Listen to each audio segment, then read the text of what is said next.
Wow. Well, a lot of memories. That's what I think about first. Is that 100 wins. It took us a long time to get those 100 here, and they were, it was a real challenge, and it was, reflecting back on it, was worth the trip. It's more I think about the trip than it is about each individual win, and I think about how far we've come and how difficult the wins were to start with, and how they've become a little bit easier, in the last several years.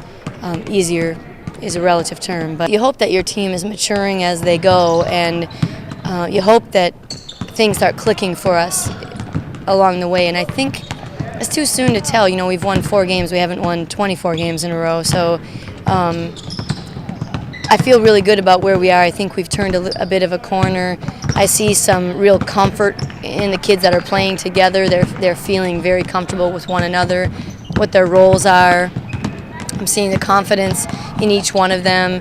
I'm seeing that final senior leadership in Sean, just with her being more vocal with the team. At this point in the season, we feel pretty comfortable with who can do what. And what happened in this last road trip is that we experienced some of our kids doing some things we weren't aware that they were capable of doing. For example, honesty, being able to defend LaShawna Thomas at the top of the floor when Shanita got in foul trouble and took some pressure off of Shanita. I think Honesty's coming into her own. She knows what she does well. Now she's pushing herself to do some other things well for us, and some really big games out of her over the past 2 games. So I think that's what we're seeing, is that they're stretching themselves a little bit. Well, I think our confidence level is as good as it's been this year, with the games that we've won over the last 2 weekends. And having these games at home is really nice. And I think everyone on our team and in our program is watching very closely how our opponents do. Thursday we don't play, so those are going to be some big games to watch and see how things pan out here in the last few weeks.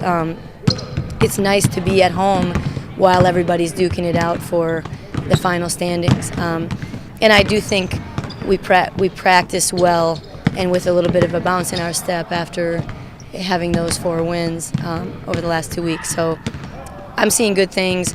I hope that we're peaking at the right time. That's been something that we've talked about all through the season.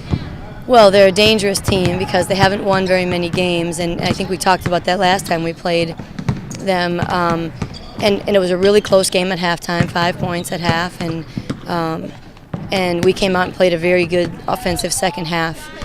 So, and since that time, they had a weekend, this past weekend, where they were on the road as we were, and had 2 really good games. Played Detroit to a 9-point game and played Wright State to a 3-point game, which they were winning the whole game. So we know that they're improving, and that's a team that's very dangerous. Brandy Brown, their best player, a post player who can shoot the 3, can drive, can rebound. She leads the league in scoring. She's right up there in rebounding. And now they've got a girl, Kenya Middlebrooks, who's shooting the ball very, very well from the 3-point line. She hit several against us. I think she hit 5 against us when we played at their place, 5 threes. So, and she's really shooting well now. So we need to, be able to stop her from behind the arc as well.